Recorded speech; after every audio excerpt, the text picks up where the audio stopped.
வணக்கம். இன்றைய முக்கிய நிகழ்வுகள். மகாகவி சுப்பிரமணிய பாரதியாரின் நினைவு தினம் அரசு சார்பில் அனுசரிப்பு. பாரதி பூங்கா அருகே அமைந்துள்ள திருவுருவ சிலைக்கு கவர்னர் கைலாஷ்நாதன், முதலமைச்சர் ரங்கசாமி உள்ளிட்ட ஏராளமானோர் மாலை அணிவித்து மரியாதை. புதுச்சேரி அரசின் மின்திறல் வரைநிலை கழகம் சார்பில் காரைக்காலில் ஈட்டப்பட்ட 6,90,00,000 ரூபாய்க்கான வருவாய். காசோலையை முதலமைச்சர் ரங்கசாமியிடம் வழங்கினார் மின்துறை அமைச்சர் நமச்சிவாயம். வரலாற்று சிறப்புமிக்க நூற்றாண்டுகள் பழமை வாய்ந்த சுல்தான்பேட்டை குளத்தை புதுப்பித்து நடைபாதை மற்றும் சிறுவர் பூங்கா அமைக்கும் பணி.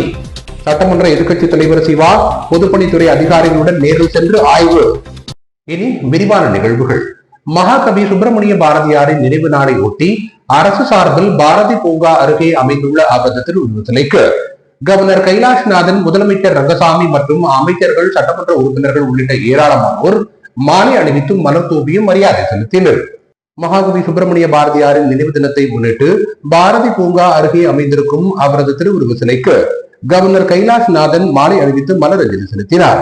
அதனைத் தொடர்ந்து ஈஸ்வரன் கோவில் வீதியில் உள்ள பாரதியார் நினைவில்லம் மற்றும் அருங்காட்சியகத்தில் வைக்கப்பட்டிருந்த மகாகவி பாரதியாரின் திருவுருவ படத்திற்கு மலர் தூவி மரியாதை செலுத்தினார்.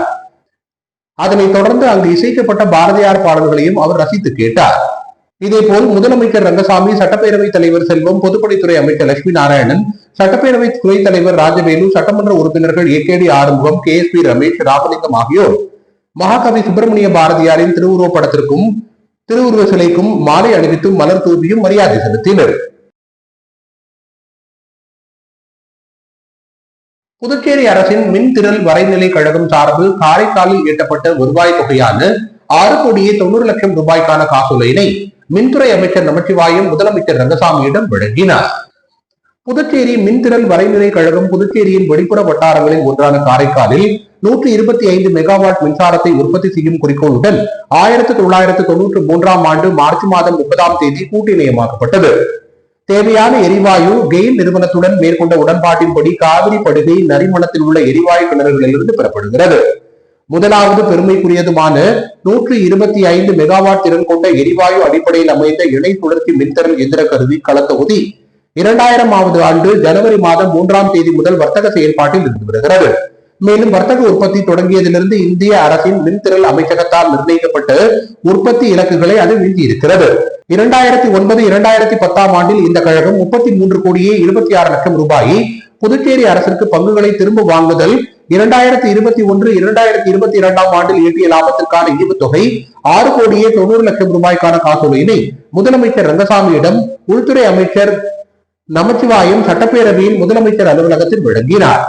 இக்கழகம் தொடங்கியது முதல் இதுவரையில் புதுச்சேரி அரசுக்கு ஆதாய வரவாக 5,221 கோடி ரூபாய் அளிக்கப்பட்டுள்ளது. இந்நிகழ்ச்சியில் சட்டமன்ற உறுப்பினர் நாக தியாகராஜன், புதுச்சேரி மின்திறல் வரைநிலை கழக செயற்பொறியாளர் சந்தோஷ் ராமச்சந்திரன், மேலாளர் கென்னடி ஆகியோர் பங்கேற்றனர்.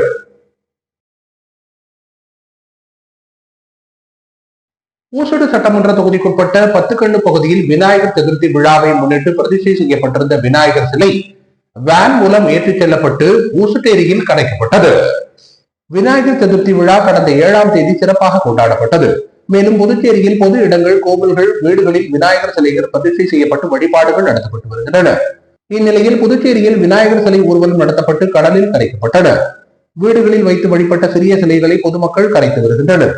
குடும்பத்துடன் வரும் பொதுமக்கள் கடற்கரையில் பூஜை செய்து சிலைகளை கடலில் கரைத்து வருகின்றனர். இந்த நிலையில் முதற்கட்டமாக புதன்கிழமையன்று ஊசுடு சட்டமன்ற தொகுதிக்குட்பட்ட 10 கண்ணு சட்டமன்ற உறுப்பினர் அலுவலகத்தில் வைக்கப்பட்டிருந்த விநாயகர் சிலையை அமைச்சர் சாய் ஜே சரவணகுமார் ஆலோசனையின்படி, தொகுதியின் ஒருங்கிணைப்பாளர் சாய் தியாகராஜன் வழிகாட்டுதலின்படி, தொகுதி தலைவர் ஐயனார் ஏற்பாட்டில் பூஜை செய்யப்பட்டு விநாயகருக்கு படையலிட்டு பக்தர்களுக்கு பிரசாதம் வழங்கப்பட்டது. தொடர்ந்து விநாயகர் சிலையை வேன்களில் ஏற்றி ஏரியில் ஊர்வலமாக கொண்டு வந்தனர். அங்கு தேங்காய் உடைத்து தீபாராதனை செய்து வழிபட்டனர். பின்னர் நீச்சல் தெரிந்த இளைஞர்கள் மூலம் சிலை தூக்கி செல்லப்பட்டு ஏரியில் விஜர்சனம் செய்யப்பட்டது. இந்நிகழ்ச்சியில் பொதுச் செயலாளர்கள் முத்தாலு முரளி, சிவசங்கரன், பாஜக பிரமுகர்கள் முரளி, சுந்தரமூர்த்தி, ஏழுமலை, குப்புசாமி, பாலா, கோபி, ஏழுமலை, ஆனந்து, ஜெகன், சிலம்பு, தேவா, மணி மற்றும் பலர் கலந்து கொண்டனர்.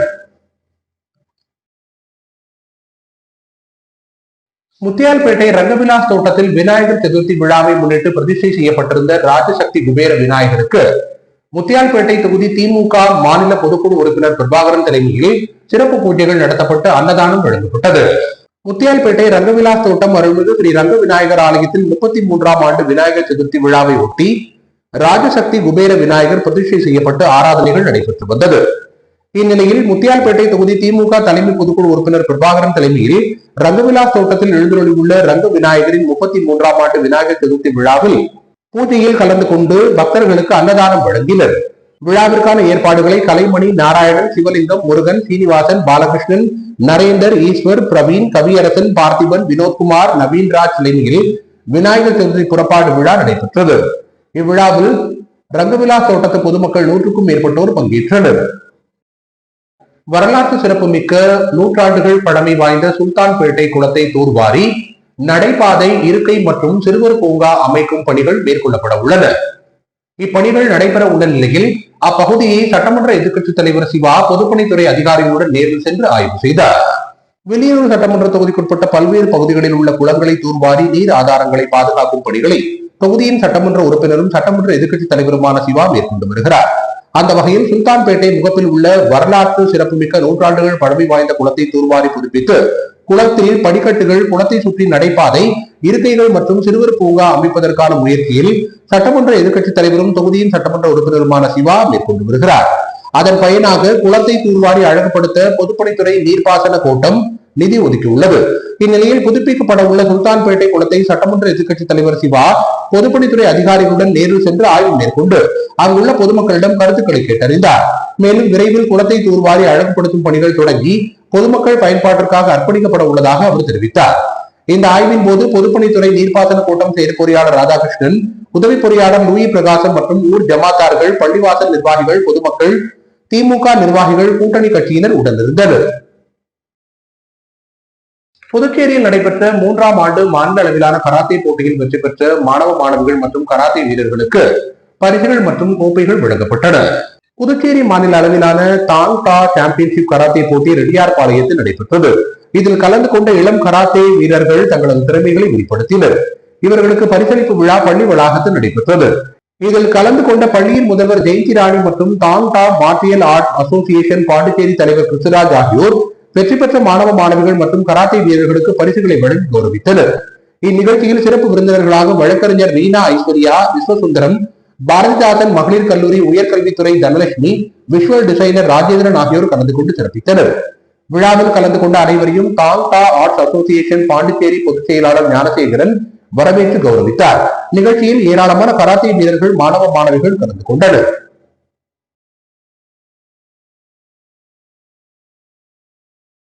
புதுச்சேரி மாநில அகில இந்திய மகளிர் கட்சியின் சார்பில் இடஒதுக்கீட்டு போராட்டத்திற்கு ஆதரவு தெரிவித்து போராடிய போராளிகளுக்கு நன்றி தெரிவித்துக் கொள்ளப்பட்டது.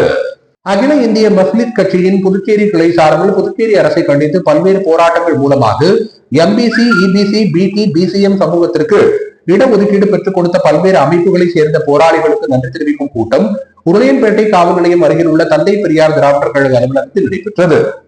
இந்த நிகழ்ச்சியில் புதுச்சேரியில் உள்ள ஏராளமான பொதுநல அமைப்பினர் கலந்து கொண்டனர். உருளையன்பேட்டை சட்டமன்ற தொகுதிக்குட்பட்ட புதுப்பாளையம் வார்டு ஐயனார் கோவில் வீதி, மறைமலை அடிகள் சாலை முதல் திருவள்ளுவர் சாலை வரை பழுதடைந்துள்ள பழைய சாலைகளை மாற்றி சிமெண்ட் சாலை மற்றும் இருபுறமும் கான்கிரீட் வாய்க்கால் அமைக்கும் பணிகளை தொகுதியின் சட்டமன்ற உறுப்பினர் நேரு பூமி பூஜை செய்து தொடங்கி வைத்தார். உருளையன்பேட்டை சட்டமன்ற தொகுதிக்குட்பட்ட புதுப்பாளையம் வார்டு ஐயனார் கோவில் வீதி, மறைமலை அடிகள் சாலை முதல் திருவள்ளுவர் சாலை வரை பழுதடைந்த பழைய சாலையினை மாற்றி புதிய சிமெண்ட் சாலை மற்றும் இருபுற கான்கிரீட் வாய்க்கால் அமைக்கும் பணிகளுக்கான பூமி பூஜை நிகழ்ச்சி நடைபெற்றது. ஆதி திராவிட நலத்துறை பாட்கோ மூலம் 62 லட்சம் ரூபாய் செலவில் பணிகள் துவங்கப்பட உள்ளன. இப்பணிகளுக்கான பூமி பூஜை நிகழ்ச்சி நடைபெற்றது. ஐயனார் கோவில் வீதி, புற்றுமாரியம்மன் கோவில் அருகில் நடைபெற்ற இந்த நிகழ்ச்சியில் தொகுதியின் சட்டமன்ற உறுப்பினர் நேரு கலந்து கொண்டு பூமி பூஜை செய்து பணிகளை துவக்கி வைத்தார். இந்த நிகழ்ச்சியில் ஆதி திராவிட நலத்துறை பாட்கோ செயற்பொறியாளர் பக்தவச்சலம், இளநிலை பொறியாளர் முகுந்தன், புதுச்சேரி நகராட்சி உதவி பொறியாளர் நமச்சிவாயம் மற்றும் உருளையன்பேட்டை தொகுதி மனிதநேய மக்கள் சேவை இயக்க பிரமுகர்களும் நிர்வாகிகளும் மகளிர்களும் திரளாக கலந்து கொண்டனர்.